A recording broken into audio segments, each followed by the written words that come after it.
ઉત્તમ દાંપત્યના દાખલા નથી અપાતા કારણ કે બે લોકો ઉત્તમ દાંપત્ય જીવવા માટે સાથે રહેતા જ નથી, પ્રૂવ કરવા માટે સાથે રહે છે. ડિગ્રીના લગ્ન ડિગ્રી જોડે થાય, બેંક બેલેન્સના લગ્ન બેંક બેલેન્સ જોડે થાય, પરિવારના લગ્ન પરિવાર જોડે થાય.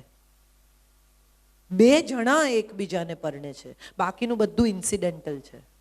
ગોઠવાય તો બહુ સારી વાત છે, ના ગોઠવાય તો એ વિશે ચિંતિત થવાને બદલે જે વ્યક્તિ સાથે જીવવાનું છે એના પર ફોકસ થવું જોઈએ, આવું દ્રઢપણે માનું છું.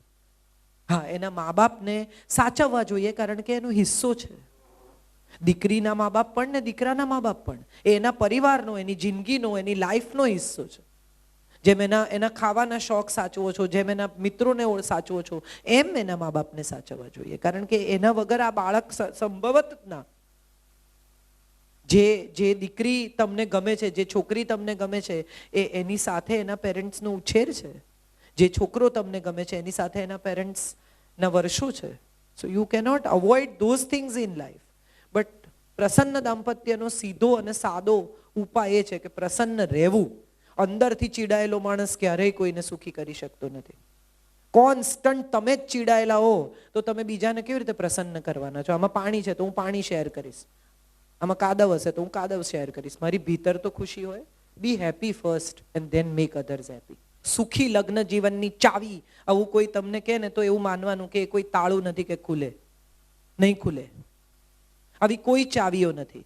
પરફેક્ટ લગ્ન આવો કોઈ દાખલો જ નથી. આદર્શ લગ્ન આવા કોઈ શબ્દો જ નથી. બે ઇમ્પરફેક્ટ લોકો સાથે રહીને એક પરફેક્ટ રિલેશનશિપ બનાવી શકે તો એ પરફેક્ટ લગ્ન છે. બધા જ ઇમ્પરફેક્ટ છે. કોઈ પોતાની જાતને મહાન માનતું હોય તો એણે આજે અહીંયા સૌથી પહેલા એ નક્કી કરવાનું છે કે પોતાની નબળાઈઓ શોધી કાઢો અને એ સામેની વ્યક્તિને પહેલા કહેજો. તમને શું આવડે છે એ પછી કહેજો, તમને શું નથી આવડતું એ પહેલા કહેજો. કારણ કે એ બહુ મહત્વનું છે. Be honest. જે વ્યક્તિ તમને જેવા છે એવા નહીં સ્વીકારી શકે તો ક્યાં સુધી તમારા ફેસ પર માસ્ક રાખીને એકબીજાની સાથે રહેશો? નહીં રહી શકો. અને જ્યારે માસ્ક ઉતરશે ને ત્યારે બહુ મોટો પ્રોબ્લેમ થશે. એને બદલે કહી દો કે મને રસોઈ કરવી નથી ગમતી, આ જમાડ દઈશ 2 ટાઈમ, પણ I am not fond of cooking. Very good. If you are very foodie then please make sure that I am not going to be that Chinese cutting person. I am not. હું મારા ઘરમાં કહું છું કે Chinese તમે કાપવામાં આખો દાડો વિતાવો અને ખાવ એટલું. મંગાવી લો યાર, એક દિવસ ચાઇનીઝ ખાવું, રોજ ક્યાં ખાવું? નથી આવડતું તો એમાં ખોટું શું છે? મને નથી આવડતું બહુ સારું રાંધતા તો હું ઇમ્પરફેક્ટ છું? ના.